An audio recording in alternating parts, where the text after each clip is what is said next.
আলাইকুম। সবাইকে অনেক অনেক শুভেচ্ছা এবং অভিনন্দন।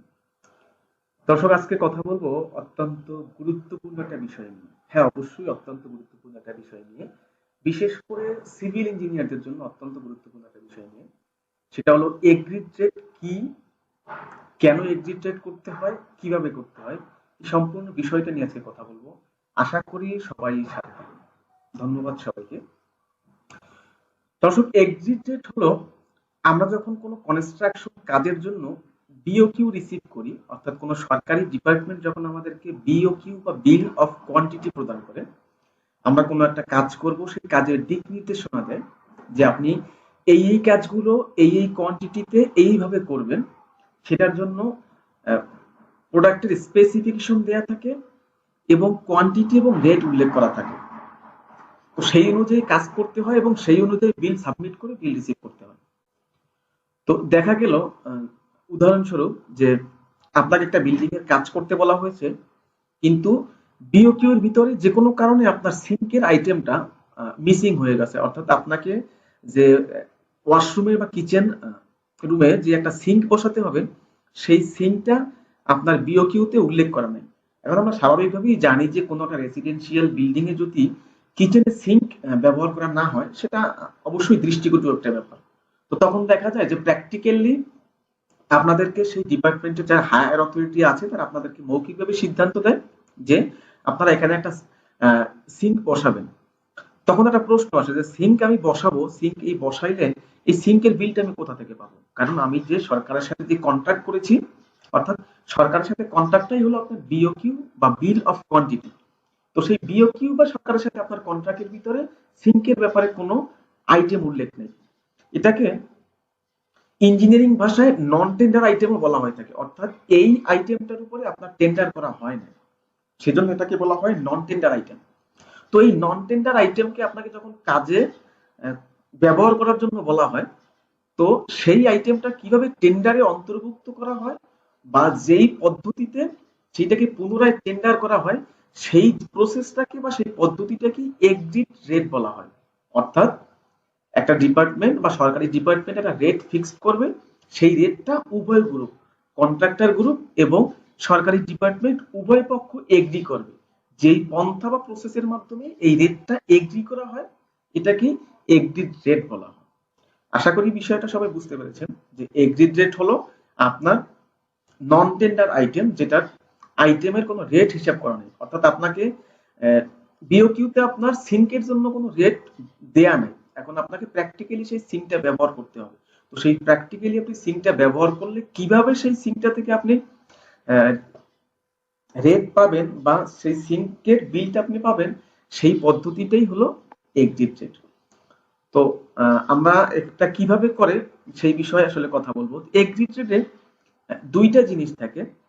এক হলো গিয়ে আপনার প্রোডাক্টের রেট বা দাম, অর্থাৎ আপনি যেই প্রোডাক্টটা ব্যবহার করবেন সেটার মার্কেটের দাম কয় টাকা এবং সেই প্রোডাক্টটাকে আপনার ফিটিং করতে কি পরিমাণ টাকা খরচ হবে, সেই বিষয়টার সমষ্টিগত বিষয় এবং ঠিকাদারের profit, overhead expense, VAT tax ইত্যাদি নিয়েই হলো গিয়ে আপনার এক্সিট রেট। তো চলুন আমরা এটাকে বিস্তারিত একটা এক্সিট রেট করে দেখি।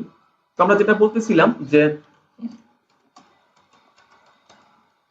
আমরা এই যে কিচেন সিঙ্কের এক্সিট রেট করব। তো এক্সিট রেটের ফরম্যাটটা সাধারণত এরকম হয়ে থাকে, আমরা পুরোটা সময় ধরেই দেখব।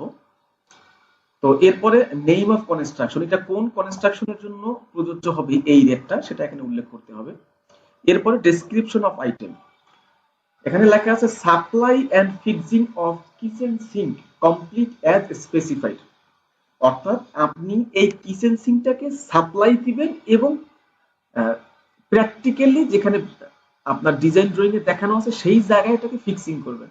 এই জন্য বলা হয়েছে supply and fixing of kitchen sink complete, আপনি এটাকে কমপ্লিট করবেন অ্যাজ স্পেসিফাইড, যেভাবে আপনাকে নির্দেশনা দেয়া হয়েছে।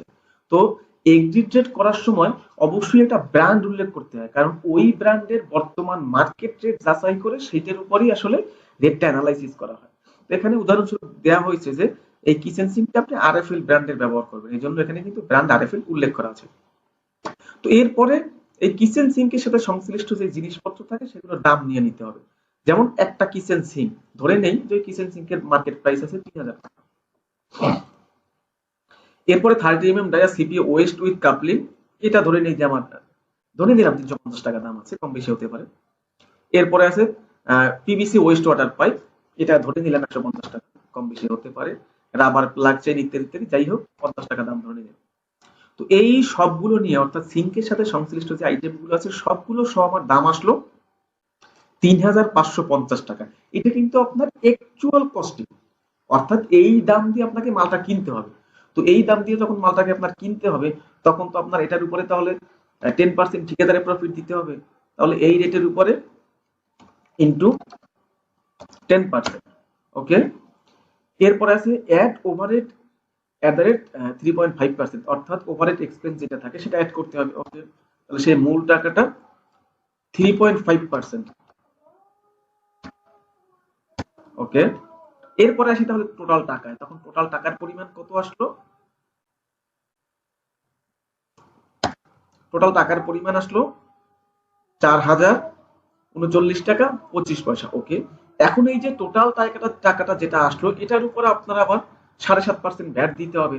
তো ভ্যাটের সিস্টেমটা হলো সরকার আপনাকে ভ্যাট প্রোভাইড করবে আপনাকে এই প্রোডাক্টের উপরে, এবং আপনার বিল থেকে সে ভ্যাটটা কেটে নেবে। তো সেক্ষেত্রে তখন আপনাকে এই ভ্যাটটা সেখানে ইনক্লুড করে নিতে হবে 7.5% ইন্টু 7.5%। ওকে, এখন টোটাল টাকার পরিমাণ, অর্থাৎ এই টোটাল টাকা এবং এটার সাথে যে ভ্যাটটা আসবে এটা সহ যে টাকাটা আসে সেইটা আমার এখানে নিয়ে নিতে হবে, যোগ করে নিতে হবে। ওকে, যোগ করে আমরা একটা অ্যামাউন্ট পেলাম 4331 টাকা 44 পয়সা। এটা গেল আমার ম্যাটেরিয়ালস কস্টিং এবং সেটার উপরে ঠিকাদার প্রফিট, ওভারহেড এক্সপেন্স, ভ্যাট, এগুলো সহ। ওকে, এরপরে এই সিঙ্কটা বসানোর জন্য আমার কি পরিমাণ খরচ হবে, অর্থাৎ লেবার কস্টিং কি হবে। আপনারা যারা সরকারি কাজ করেন বা বিল নিয়ে কাজ করেন তারা অবশ্যই জানেন যে সরকারি কাজের একটা আইটেমের সাথে রেট অ্যানালাইসিস করে সেটার সাথে মার্কেট প্রাইস, ঠিকাদার profit, overhead expense, VAT tax ইত্যাদি দিয়ে ফিক্সিং চার্জ একসাথে ইনক্লুডেড করা থাকে। তো এরপরে আসি fixing labour charges for 2 nos per day, অর্থাৎ এখানে বলা হয়েছে যে এখানে যেই লেবার গুলো ধরা হয়েছে এটা ধরা হয় যে তারা এই লেবাররা একদিনে দুইটা সেট করতে পারবে। তো দুইটা যদি তারা একদিনে সেট করতে পারে তার প্লাম্বার লাগতেছে একজন, স্কিল লেবার বা দক্ষ লেবার লাগতেছে একজন। সেক্ষেত্রে প্লাম্বারের হাজিরা বা তার জন্য মজুরি এবং স্কিল লেবারের মজুরি এইটা ডিপার্টমেন্টের জন্য নির্ধারিত থাকে। আপনি যদি পিডব্লিউডির কাজ করেন পিডব্লিউ শিডিউল অফ বুকস এর উল্লেখ থাকবে, এমইএস এর কাজ করলে এমইএস এর উল্লেখ থাকবে, এলজিডির যে ডিপার্টমেন্টে করেন তাদের শিডিউল অফ বুক এটা নির্দিষ্ট করা থাকে। ওই নির্দিষ্ট করা রেটের বাইরে আপনি যেতে পারবেন। ওকে, আমরা ধরে নিলাম তাহলে এখানে আমার কস্টিং আসতেছে কত, টোটাল 1250 টাকা। ওকে, এখানে আপনি যেই লেবার চার্জটা আছে সেটার উপরও আপনার 10% প্রফিট পাবেন, ঠিক আছে, 10% বসিয়ে দিব। এরপরে ওভার এক্সপেন্স 3.5% পাবেন, সেটাও বসিয়ে দিলাম। এখন সাব টোটাল তাহলে আমার labour costing, contractor profit, overhead expense সব যোগ করলে আমার যেটা আসে সেটার উপরে আপনাকে আবার ওই একই পদ্ধতিতে 7.5% ভ্যাট দিতে হবে।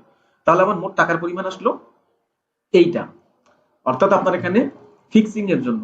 ওকে, তো প্রথমটাকে আমরা ধরে নিলাম এ, অর্থাৎ আমার ম্যাটেরিয়ালস কস্টিং যেটা আছে সেটা হলো এ, আর দ্বিতীয়টাকে আমরা ধরে নিব বি। তো এখানে আমরা যে ফিগারটা পেয়েছি সেটা হলো দুইটা সিম ফিটিং এর জন্য আপনার এই পরিমাণ আপনি লেবার চার্জ পাবেন। সেক্ষেত্রে একটা ফিটিং এর জন্য যেটা পাবেন, এই দুইটা ফিটিং এর জন্য যা পাবেন, একটাকে ফিটিং এর জন্য সেটাকে 2 দিয়ে ভাগ করলে আপনি একটা ফিটিং এর জন্য এটা পেয়ে যাবেন। ওকে, তো তখন আমরা চলে আসি তাহলে আমার মোট টাকার পরিমাণ কত আসে। তো মোট টাকার পরিমাণ আমার আসে হলো গিয়ে আমার ম্যাটেরিয়ালস কস্টিং আছে কত, সেটার সাথে আমার লেবার চার্জটাকে যোগ করে দিলে আমার মোট টাকার পরিমাণ চলে আসলো। ওকে, চলে আসছে 5094 টাকা।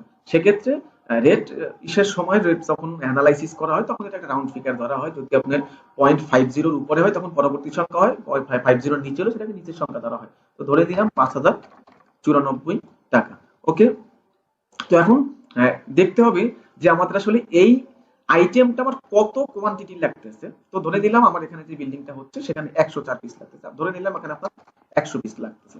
ওকে, তো সেক্ষেত্রে এইখানে যে অ্যানালাইসিস রেটটা বের হয়ে আসছে সেটাকে আপনি এরপর এখানে বেশ কিছু অফিসিয়াল তথ্য দিতে হয় সেগুলো দিয়ে দিবেন। এরপরে যে রেটের ঘরটা আছে সেখানে এই রেটের ঘরটা বরাবর এই রেটটাকে দিয়ে দিবেন।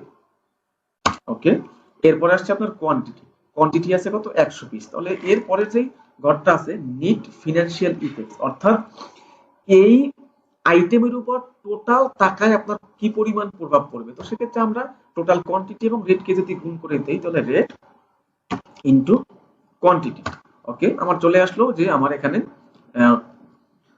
5,09,400 টাকার আমার একটা ফিনান্সিয়াল ইফেক্ট আসবে। ওকে, তো সেটা চলে আসলো। এরপরে অ্যাপ্লিকেবিলিটি, অর্থাৎ এই কথাটার মানে হলো কি এই যে আমরা রেট অ্যানালাইসিসটা করলাম, এই রেট অ্যানালাইসিসটা অ্যাকচুয়ালি আমার কার উপরে প্রযোজ্য হবে। তো সেক্ষেত্রে এখানে আপনার প্রজেক্টের নাম উল্লেখ করে দিতে হবে।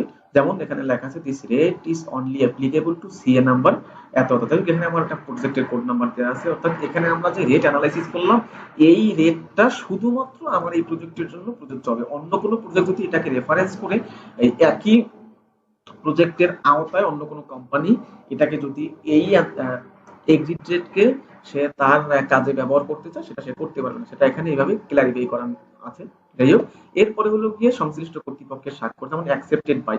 অ্যাকচুয়ালি এটা তৈরি করে থাকে ওই ডিভিশন, অর্থাৎ আপনি যেই ডিভিশনের আন্ডারে কাজ করেন ওই ডিভিশন এই রেট গুলো তৈরি করে থাকে। সেক্ষেত্রে ঠিকাদারকে সেটা অ্যাকসেপ্ট করতে হয়। তো accepted by contractor, prepare and submitted by যেই ডিপার্টমেন্ট তৈরি করে তাদের স্বাক্ষর থাকবে, রিকমেন্ডেড ওই সংশ্লিষ্ট কোম্পানির প্রধান এবং অ্যাপ্রুভ বাই সংশ্লিষ্ট যারা এটা অ্যাপ্রুভ করে তাদের এখানে সিগনেচার থাকবে। অ্যাকচুয়ালি মূল কথা হলো গিয়ে এখানে নন টেন্ডার আইটেমকে টেন্ডারভুক্তকরণ বা এটার যেটা রেট নির্ধারণ সেই প্রসেসটাকে এক্সিট রেট বলা হয়ে থাকে। আসলে এই ছিল আসলে এই বিষয়ে সংক্ষিপ্ত আকারে আলোচনা। আশা করি সবাই বুঝতে পেরেছেন। যদি কারো কোনো বুঝতে সমস্যা থাকে অবশ্যই কমেন্ট করে জানাবেন। ভালো থাকবেন সবাই। চ্যানেলটা সাবস্ক্রাইব করে পাশেই থাকবেন। ধন্যবাদ সবাইকে। আসসালামু আলাইকুম রহমতুল্লাহ।